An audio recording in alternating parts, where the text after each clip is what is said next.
A Victorian School. Characters: Lavinia, read by Shen.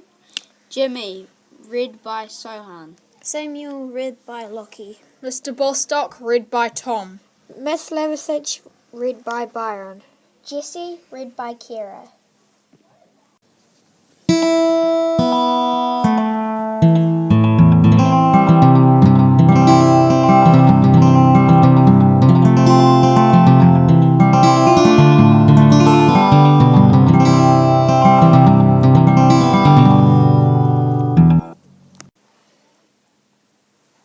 And that's what it was like in schools during the Victorian era. Do any of you have questions? Yes, Jimmy. Miss Levisic, what kind of holograms did people watch during the Victorian era? There were no hologram players in the 1800s, Jimmy. Holograms are a very recent invention. Now, any more questions? Jessie? If holograms weren't invented, how did people watch movies in the 1800s? Oh dear, I can see that you two don't quite get it, do you? Well, it is pretty hard to imagine movies without holograms, Miss Levisic. Maybe if we went on a field trip. Yes, please, Miss Levisic. Can we use the time machine to visit a school in the Victorian era? We learned so much during our trip last month to the Middle Ages. Please, Miss Levisic. You have to promise to stay near me and behave. The rest of you carry on with your work. The three of us will be back in a nanosecond. And I mean it, you two. I don't want anyone getting a cane while we're there. What's the cane? A form of punishment they used in Victorian school. Basically, they hit pupils with a stick. Don't worry, we'll behave. I'll just wind this dial. A day in the Victorian era. Let's see.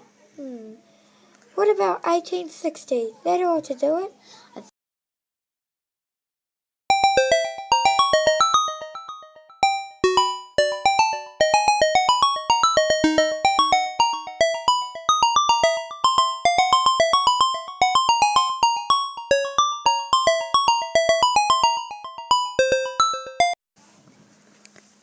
I think we're there, Miss Levisic, or rather I think we're here.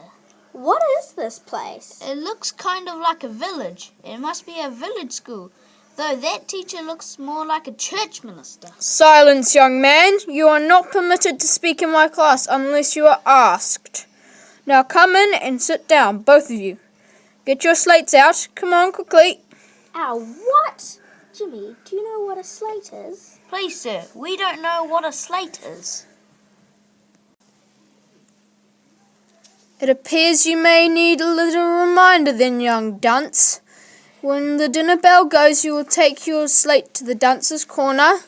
You will put on the dunce's cap and write out. A slate is for writing on until I tell you to stop. Now then, you lot, prepare for reading time. Quickly now. Excuse me, I'm Jimmy and I'm new here. Could you tell me what to do, please? I thought you were new. You aren't half dressed oddly foreign, are you? At reading time, we meet in the south corner of the room with our reading monitor. It looks like we have a new monitor today. That's Miss Levy. She must be foreign too. She's dressed as oddly as you. Get on with it, you two. We all line up with our toes touching the semicircle chalked on the floor, like this. Please, may I read first, miss? Why, yes, you may. Just 2 sentences each, please. Then pass your Bible to the right and show your neighbour where to keep reading from. Thank you, miss. If you'll just show me where you'd like us to start, miss. Seniors, continue with your assigned tasks. Gentlemen will work and ladies needlework. Quickly and quietly, please. And you, the new monitor, would you please keep an eye on the girls while you're listening to that reading? Needlework? No way. I'd rather do woodwork. Excuse me, I'm new. My name's Jessie. Do you think I would be allowed to do woodwork? Hello, Jessie. I'm Lavinia. There's no way you'd be allowed to do woodwork. Woodwork is for boys. We girls do needlework and housework. Why are you dressed like that? She's with me. We're foreigners. Is that young woman giving you trouble? I'll soon put her to her rights if she is. No trouble, Mr. Bostock. Everything's fine. Well, alright then, but you just mind, some of these scholars are right troublemakers, but they're no match for Mr. Bostock. No, they aren't. If any of them give you the slightest trouble, you send them to me. Excuse me, miss. I meant no offense. None taken, but please help Jessie here. Her needlework is very rusty. You haven't a clue, do you? Here, let me show you. You really must be foreign, not knowing how to do needlework and all. It's so cold in here.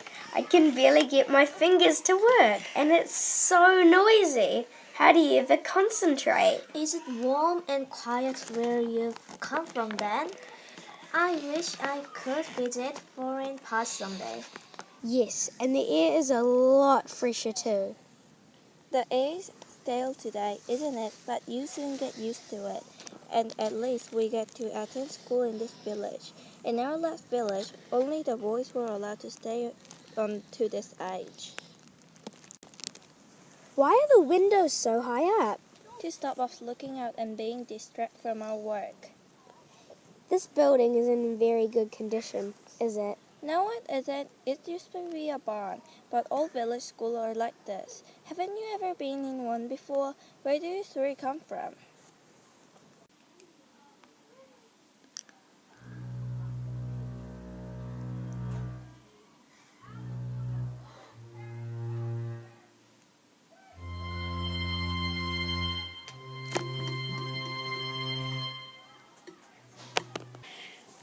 Where's that terrible music coming from? It's a class outside doing drill.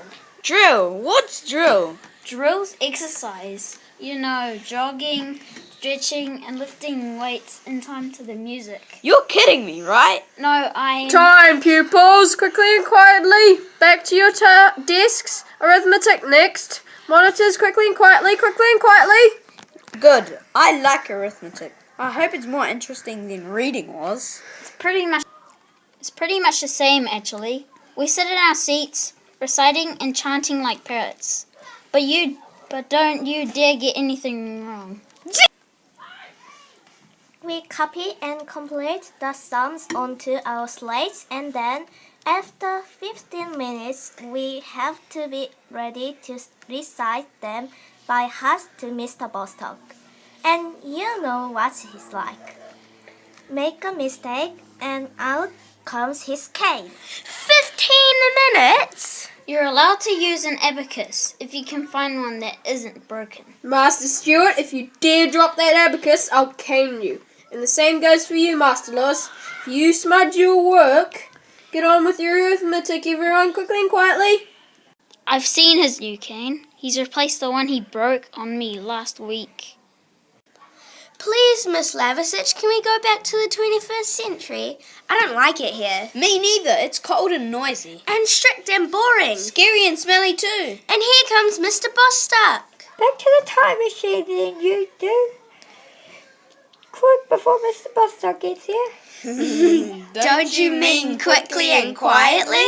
What's a time machine? Hey, where did they go?